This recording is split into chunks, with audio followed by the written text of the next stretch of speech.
Esta tarde, o Vice-Chefe de Missão de Israel, em Portugal, explicou à Record TV quais as provas que Israel tem de que o míssil que caiu no hospital de Gaza não proveio das forças israelitas. Good afternoon, Mr. Kreman. Thank you for being with us today, for having us today. Let's start with Hamas, Palestinian authorities and other countries blame Israel for the blast last evening in an hospital in Gaza. Israel, on the other side, says that it didn't come from Israel and that has proof that this was not a rocket coming from Israel. What proof do you have? No, this was a rocket launched by the Islamic Jihad. There were two attacks that were done by them in two barrages, one at 6:15 p.m., one at 6:59 p.m. The one that was at 6:59 p.m. is the one that hit the hospital. So first of all, it was a misfire. As far as we know, it wasn't an attempted attack from Islamic Jihad, although the images coming from that definitely play in favor of the propaganda we hear from them. The attack itself was documented both by Al Jazeera and by the IDF drones that are patrolling above Gaza and can be seen happening. And we shared those images. And we also heard a conversation that was recorded between operatives of Hamas and operatives of Islamic Jihad mentioning that it was Islamic Jihad's fault. And it took them some time. I think it was only at 7:50 p.m. that the accusation that they fabricated against Israel started to come out. And then the media got a hold of that. And it took the IDF a bit more time to gather everything they had, the images, the videos, and then show it to the world. But we are happy to see that the image now is more accurate.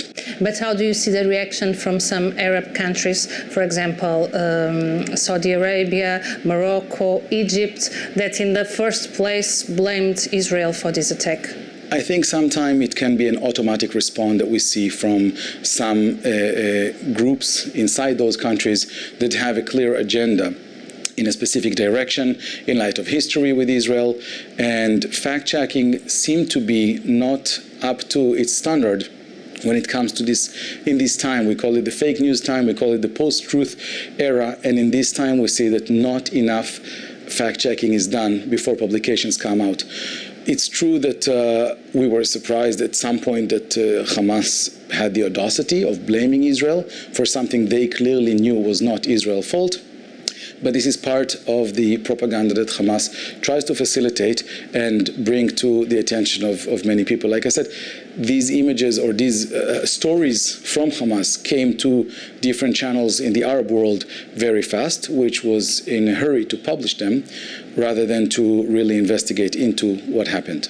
You said it already, Joe Biden is today in Tel Aviv. He has been with President Netanyahu. Has this visit somehow been overshadowed by what happened yesterday? I personally think it hasn't. It actually goes hand in hand. The support, the unequivocal support that we have been receiving from the United States, which is not only appreciated, it also shows the world the United States choose to side with democracy, choose to side against terror, choose to take a stance against the atrocities of terrorist organization.